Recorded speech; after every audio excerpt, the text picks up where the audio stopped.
Bonjour, bienvenue pour la quotidienne du 22 février. Au sommaire aujourd'hui, le canton de Vaud qui veut rouvrir ses restaurants à partir du 15 mars. Premier tour de table en compagnie de quelques restaurateurs de la région. En sport, la navigatrice genevoise Justine Métro présente un programme ambitieux et vise le Vendée Globe 2024. Alexandre Caporal la reçoit en plateau. En culture, Paléo se raccroche à un plan parallèle pour sa 45e édition. Le festival mise sur une édition à jauge réduite et accueillera ses festivaliers durant 5 semaines. Les explications du secrétaire général Mario Fossati.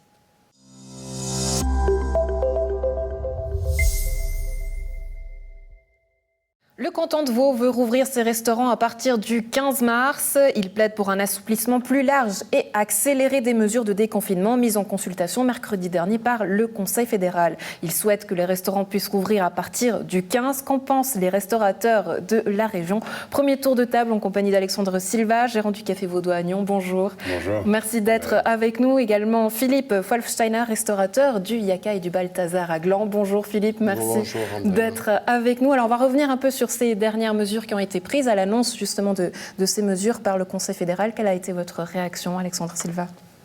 Alors la réaction, elle était triste un peu quand même, parce que selon, comme on disait avec nos collègues tout à l'heure avant cette interview, c'est ouvrir les terrasses, c'est bien sympa, mais fermer la moitié du restaurant. Nous, comme on disait, on a une petite terrasse de 6 tables où on peut mettre maximum 20 personnes. Mais c'est toujours compliqué parce que s'il y a une personne qui vient, qui s'assied à la table, elle prend tout de suite 4 places.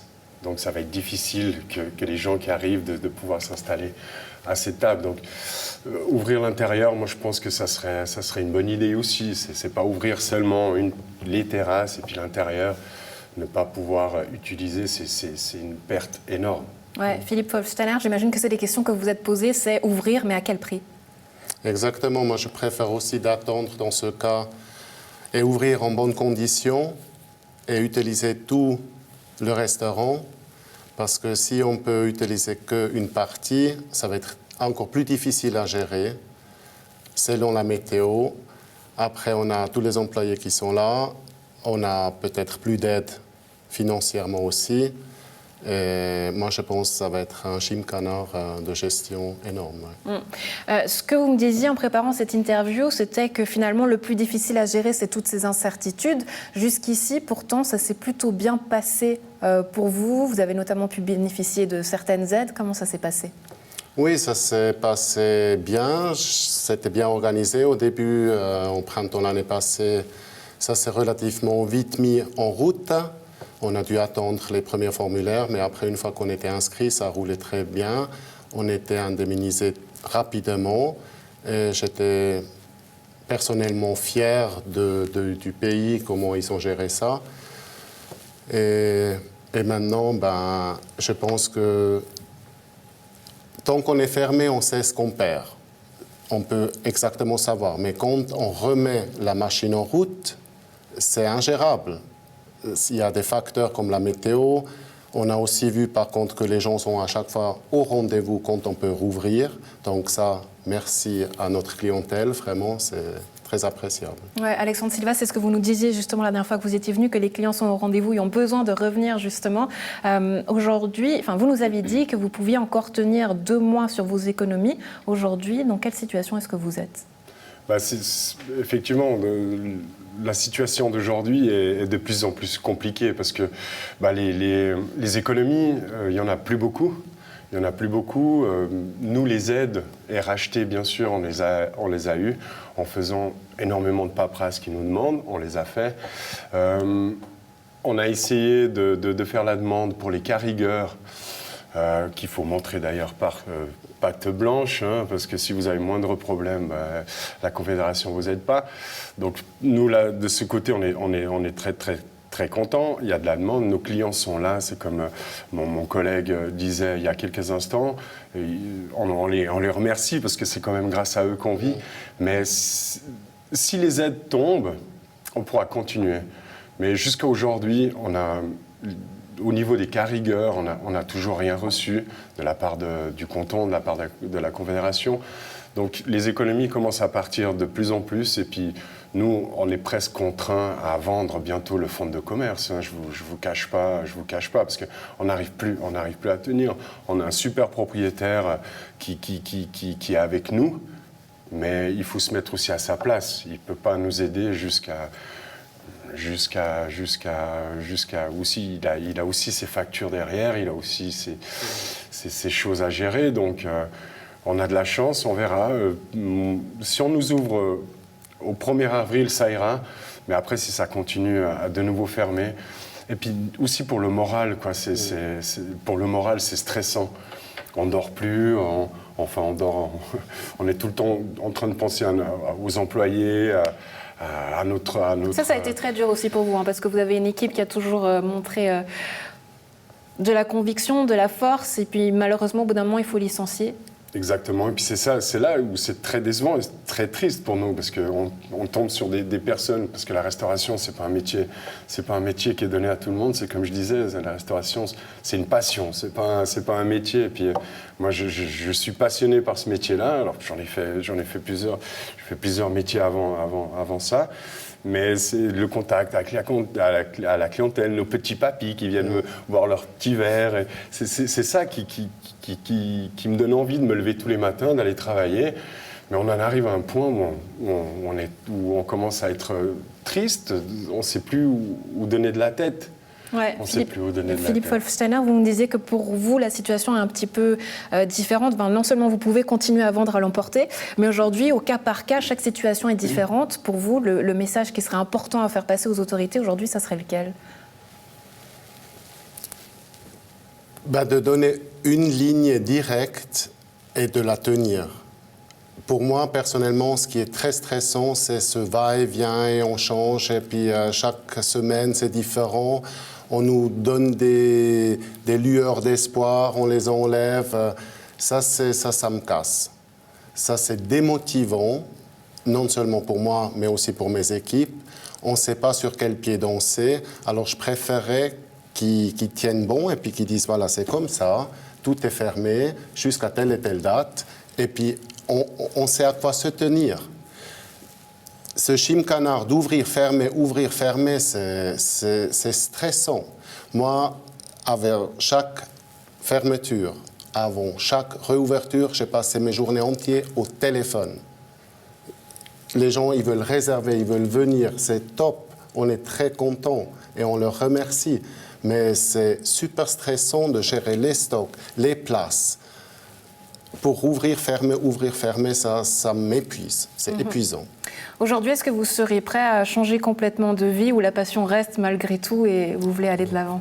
Non, c'est comme mon confrère dit, c'est notre conviction. On est fait pour ça. Le client, il le sent, c'est pour ça qu'il revient. Et puis non, pour rien au monde, je changerai. Vous restez positif, c'est ce que j'admire toujours et qui me touche beaucoup quand je vous reçois, Alexandre Silva. Aujourd'hui, si vous aviez un message à faire passer, c'est lequel ? C'est que nous, on va essayer d'être là, on va se battre jusqu'au bout, ça c'est sûr, parce que, comme Philippe il dit, c'est notre conviction. On aime ce métier, on aime le contact à la clientèle, on a une clientèle quand même qui a besoin de ce côté social, qui a besoin de parler, de discuter, de faire quelque chose, parce que là, en les enfermant, on est quand même un des pays en Europe où on n'est quand même pas si fermé que ça, hein, on est quand même libre, on a quand même le droit de sortir, on n'a pas de couvre-feu, on est quand même libre, hein, dans tout ça. Moi, ce que je trouve dommage, c'est comme Philippe disait, ils nous ferment, ils nous ouvrent.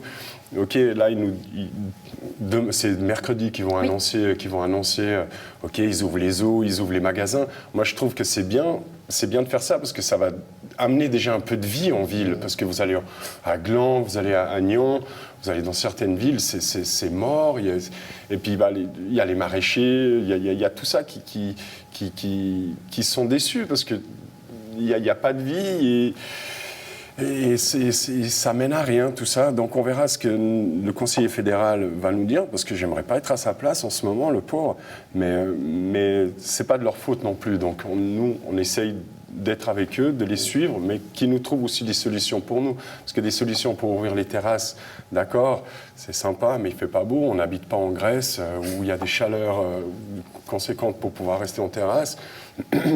Même si la commune de Nyon nous ont donné des terrasses sur le domaine privé ou public, ils nous ont donné des extensions un peu plus.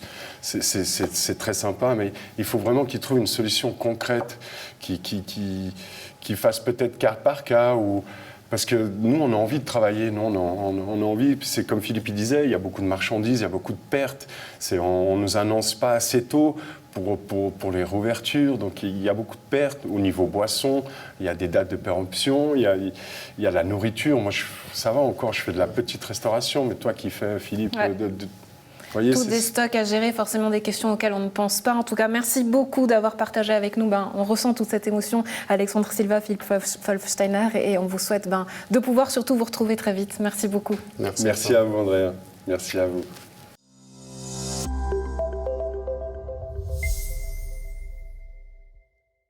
On ouvre une page voile aujourd'hui sur NRTV. La semaine dernière, nous recevions Alan Roura qui revenait du Vendée Globe.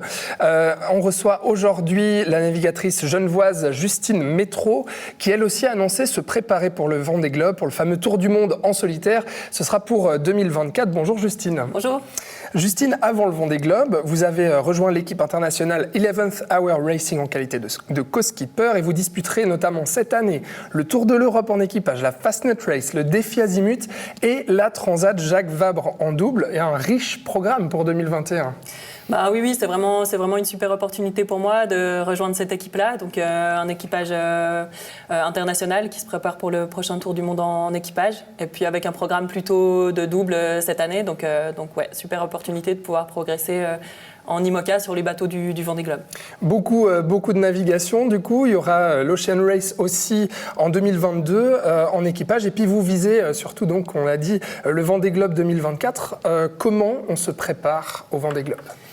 Comment on se prépare ? C'est vrai que la première partie, c'est la partie de trouver les financements, qui est un gros boulot et qui peut prendre parfois plusieurs années. C'est vrai que moi, ça fait un moment que j'essaye de monter un projet Vendée Globe et ça prend du temps. Donc voilà, ça c'est la première partie. Après, pour moi, c'est vraiment important de pouvoir gagner de l'expérience et de pouvoir légitimement prétendre à être au départ du Vendée en ayant les qualités requises. Donc voilà, j'ai pu naviguer ces dernières années sur pas mal de circuits différents et puis de pouvoir naviguer là aussi en IMOCA, même si c'est en équipage ou en double, je pense que ça permet de vraiment gagner de l'expérience supplémentaire pour pouvoir prendre le départ du Vendée Globe en 2024.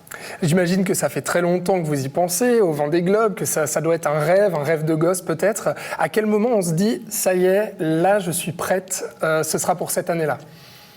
Je pense qu'en tout cas, moi, j'ai déjà essayé de trouver des financements pour ce Vendée Globe-là. Et puis, je pense que cette idée, elle a vraiment germé pour moi plutôt en 2014-2015, quand j'ai fait mon premier tour du monde mais en équipage. Et voilà, là, on fait un tour du monde. On navigue sur des bateaux qui sont encore un petit peu plus grands que ceux du Vendée Globe. Donc, tout cet apprentissage-là, il se fait. Et voilà, ça fait depuis ce moment-là que j'y pense. Ouais. J'imagine que vous avez regardé la traversée d'Alan Roura, qui a fait donc son deuxième Vendée Globe. Qu'est-ce que vous pensez de ces exploits, justement ? C'est un modèle à suivre peut-être pour vous pour 2024 ? Oui, c'est sûr qu'en tout cas, lui, il a réussi à monter des projets très rapidement. Et puis, je pense à se donner le moyen de faire les choses bien. Et puis il est quand même très jeune aussi. Et son premier Vendée, il l'a fait vraiment très, très jeune. Donc voilà, on voit qu'il a des super qualités de marin. Et puis, j'espère que ça va pouvoir continuer pour lui aussi. Et c'est sûr que voilà, ça montre en tout cas que c'est possible et que c'est possible de monter des projets suisses avec des sponsors suisses. Ouais. On recevait d'ailleurs la semaine passée Alan Roura ici en plateau, qui a eu l'occasion de nous parler de son épopée et notamment qui nous a dit quelque chose sur la solitude en mer. On regarde tout de suite les images. Et c'est dur en fait de partager nos soucis avec des terriens. On est deux mondes à l'opposé, complètement à l'opposé. C'est-à-dire que moi j'ai un souci technique ou alors de l'huile ou machin ou peu importe.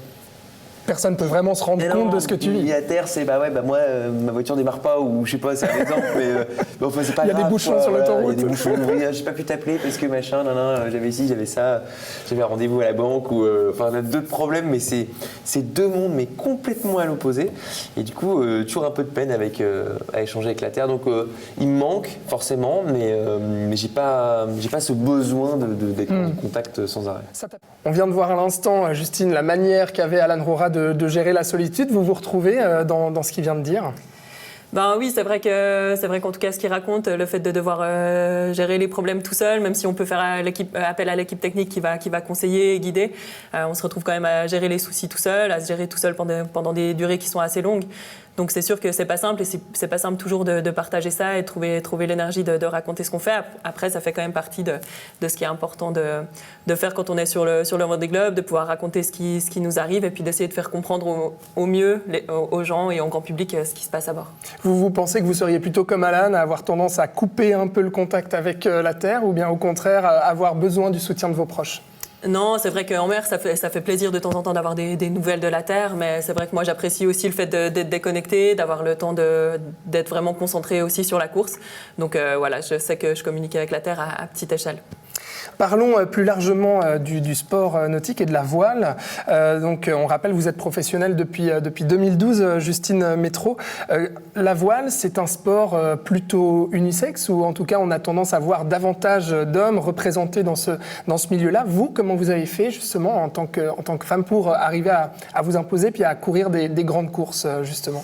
Oui, alors c'est vrai que c'est un sport unisexe dans le sens où on court en classement mixte, donc il n'y a pas de classement distinct entre les hommes et les femmes en course au large. C'est pas le cas par exemple de la voile olympique. Oui, c'est sûr qu'on est toujours une minorité de femmes à participer en course, généralement à peu près 1/10 de femmes pour les différentes courses au large. Donc voilà, il y a encore un peu de chemin à faire. Moi, je pense que j'ai réussi à faire mon chemin en essayant de faire mon boulot correctement, en faisant les choses sérieusement, et puis petit à petit, on gravit les échelons, et puis voilà, je pense que j'ai fait mes preuves en solitaire. Quand j'ai navigué en équipage, dans des équipages qui étaient aussi souvent mixtes, ça s'est toujours bien passé. Donc voilà, la place, on se la fait aussi un peu petit à petit, comme dans les différents milieux, je pense, quand on est une femme. Il y a un certain chemin, on va dire, supplémentaire à faire. Vous vous engagez d'ailleurs pour promouvoir, on va dire, la mixité, en tout cas, dans ce sport. Oui, c'est vrai que c'est quelque chose qui me tient à cœur parce que voilà, c'est un chemin pour les différentes navigatrices qui n'a pas toujours été complètement simple, où il y a des passerelles qui doivent encore se faire. Donc moi, je fais partie du Magenta Project, notamment, qui est une association fondée par des navigatrices professionnelles qui veulent justement aider à créer des opportunités pour les jeunes filles qui ont envie elles-mêmes devenir professionnelles dans la voile. Vous êtes installée désormais donc, en France, à côté de Lorient, pour pouvoir bien entendu vous entraîner au large, à naviguer. Mais vous avez grandi donc à Genève, et puis sur l'arc, enfin au bord du lac Léman. C'est là que vous avez découvert la voile. Vous vous souvenez de votre tout premier rapport avec la voile ? Oui, je me souviens pas du moment exact. C'est vrai que moi j'ai commencé à naviguer sur le lac en famille avec mon père qui avait un petit bateau à l'époque, et puis c'est vraiment ça mes premiers souvenirs, des week-ends ou des vacances sur le lac avec ma grande sœur, et puis après avec le reste de la famille. Et pour moi c'est vraiment des bons souvenirs de moments de plaisir passés sur le lac, à se baigner, à profiter du cadre. Et le déclic, il vient quand ? À quel moment ? Et puis pourquoi vous vous êtes dit c'est ça que je veux faire de ma vie ? Ouais, je pense que ça c'est un chemin qui se fait petit à petit. Le déclic, d'un côté pour moi, il s'est fait vraiment à l'adolescence, où j'ai commencé à plus naviguer vraiment à fond sur tout mon temps libre.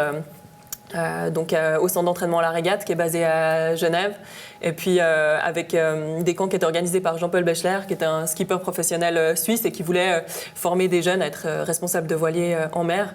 Donc c'est vraiment ça qui m'a donné le déclic de pouvoir être dans ces deux cadres qui étaient vraiment super pour des jeunes qui avaient envie de faire de la voile. Merci Justine Métraux d'avoir été avec nous sur le plateau d'NRTV pour parler donc de tous vos projets. Beaucoup de choses en 2021, on l'a dit, et puis surtout ce gros projet en vue du Vendée Globe 2024. On vous souhaite bonne chance, bon courage pour tout ça, et à très bientôt. Merci beaucoup.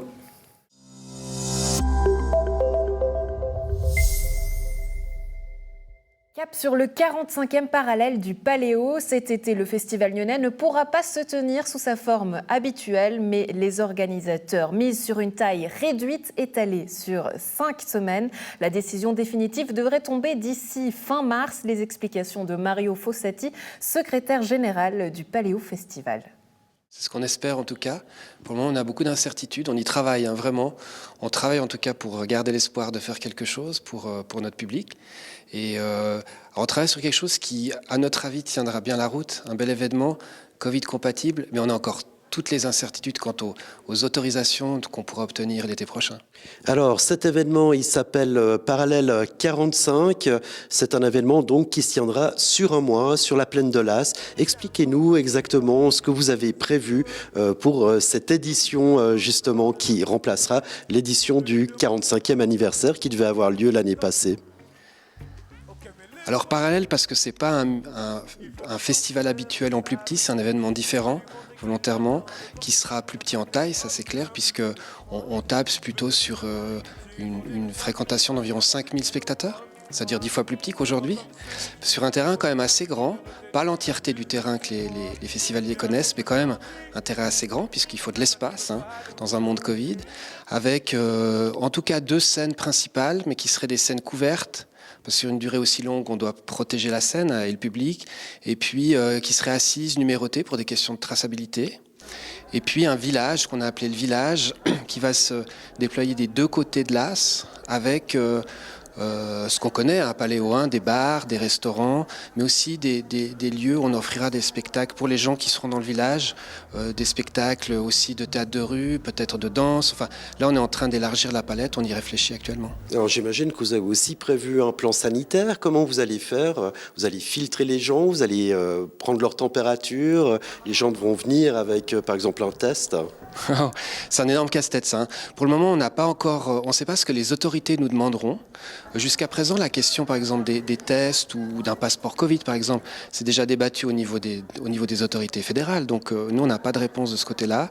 C'est vrai que pour l'instant, je vous disais, on aura des spectacles assis, donc pour faciliter la traçabilité du public, en tout cas, qui assistera au concert.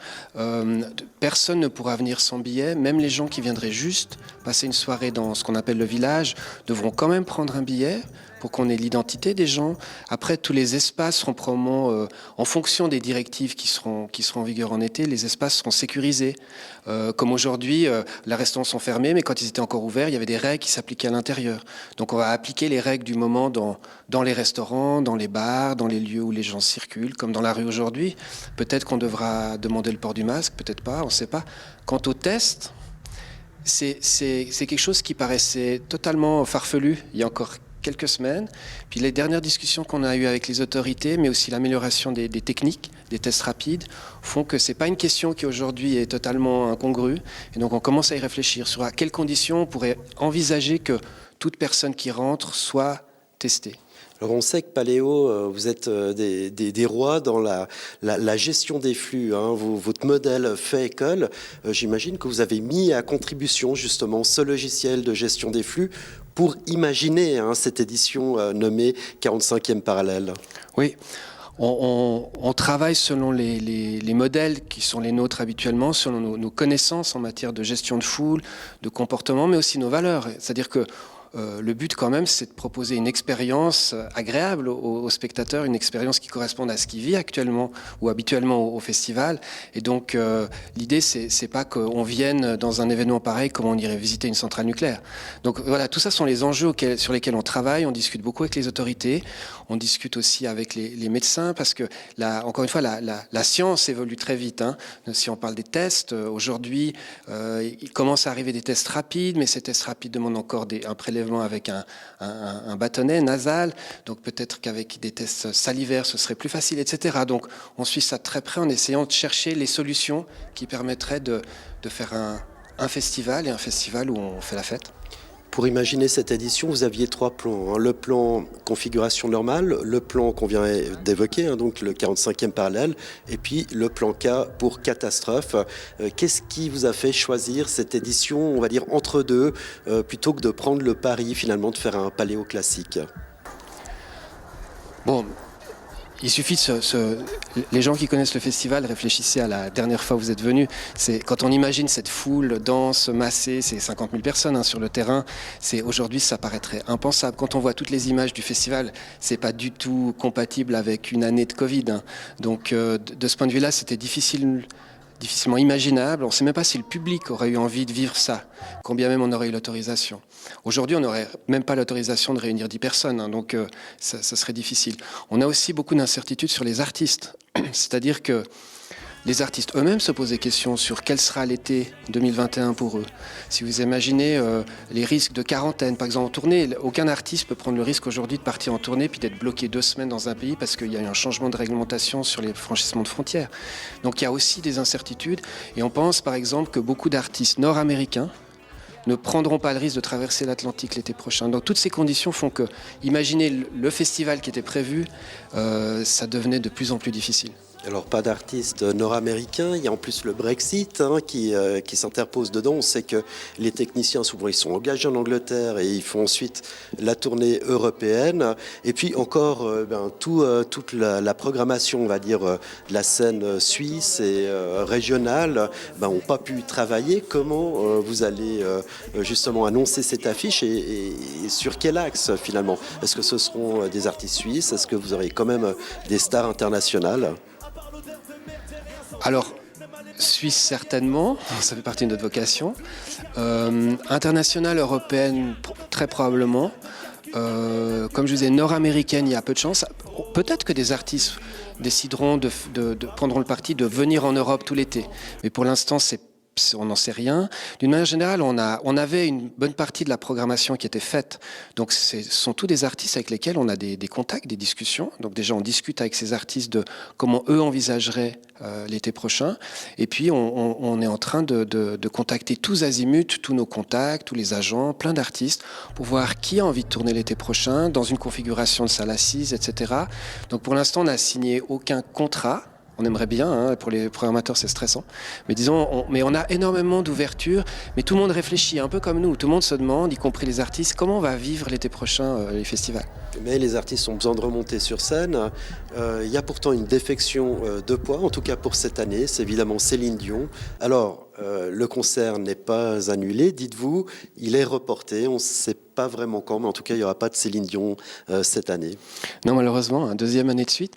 Mais alors voilà, évidemment, dans la configuration que je vous expliquais avec les incertitudes sur l'été, Céline Dion démarrait sa tournée mondiale, je pense, fin mars en Europe. Donc on imagine bien que remplir des stades en mars en Europe, c'est impossible. Et donc, d'où cette décision de reporter. Alors actuellement, on discute avec le management de Céline Dion pour voir la suite en fait. Quelles pourraient être les dates nos dates de l'été 2022, elles sont connues, donc on est en train de discuter avec Céline Dion, de voir dans quelle mesure ça peut correspondre à ces dates à elle. Alors justement, ce programme, il sera annoncé quand et comment ?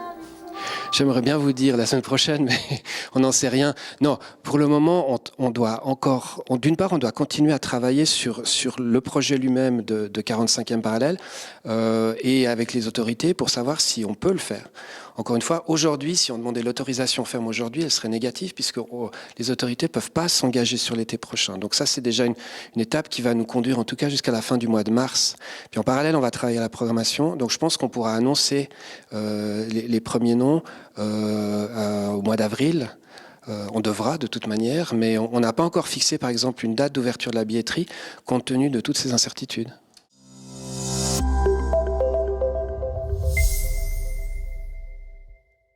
C'est tout pour cette quotidienne du 22 février. Un plaisir d'avoir été en votre compagnie. On se retrouve à partir de demain. Très belle soirée à tous.